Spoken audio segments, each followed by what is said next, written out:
आज आलोय बघा मित्रांनो मळ्यामध्ये। नमस्कार, जय महाराष्ट्र। आज बघा कसं भरपूर पाऊस झाल्यामुळं मका टाकणीचं काम चालू आहे।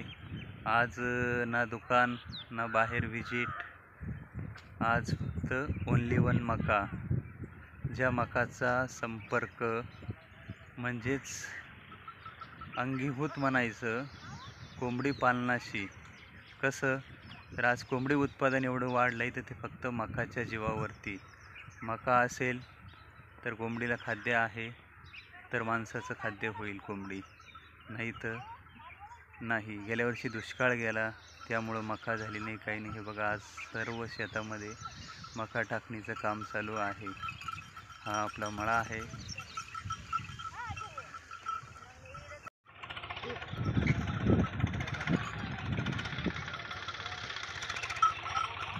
मका टाकायच्या कामाला सर्रास वेग आलेला आहे। सगळीकडे लांबच लांब लोक मका टाकण्याचं काम करत आहे।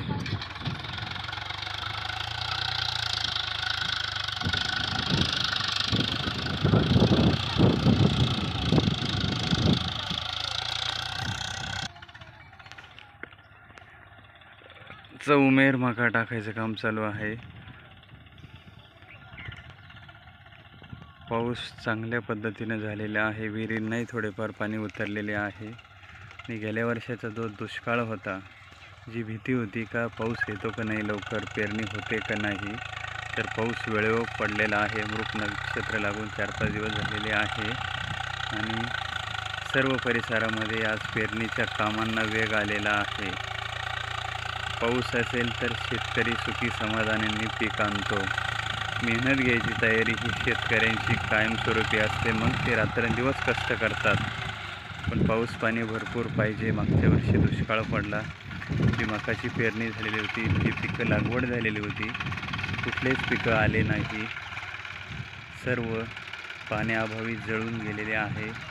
यंदा तर सुरुवात ही चांगल्या पद्धतीनं झालेली आहे आणि सुरुवात अशी झालेली आहे की बऱ्याच ठिकाणी नदी नाल्यांना पाणी आलेले आहे, विहिरींना पाणी आलेले आहे।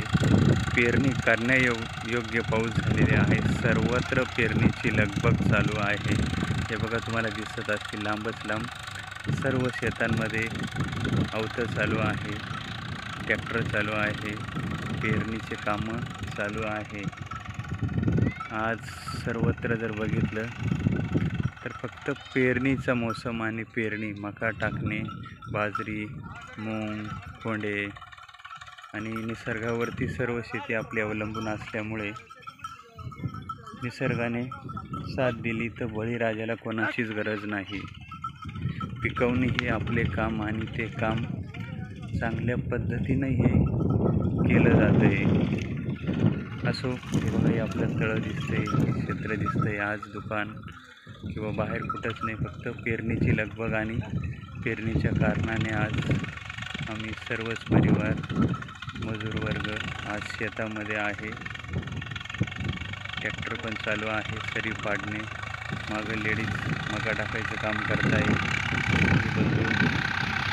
मागं फळी न देता राहत्याने डायरेक्ट वाफू पाडले, तर जेणेकरून गरज पडली, पाऊस उघडला, विहिरींना पाणी असेल तर पाणी देता येईल, अशा हिशोबाने हे सर्व कामकाज चालू आहे।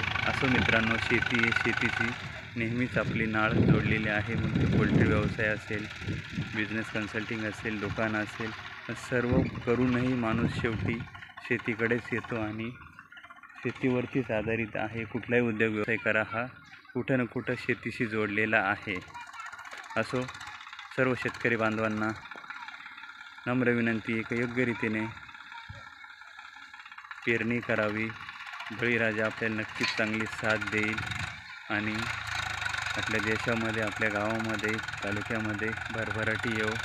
धन्यवाद, थँक्यू सो मच। जय हिंद, जय महाराष्ट्र।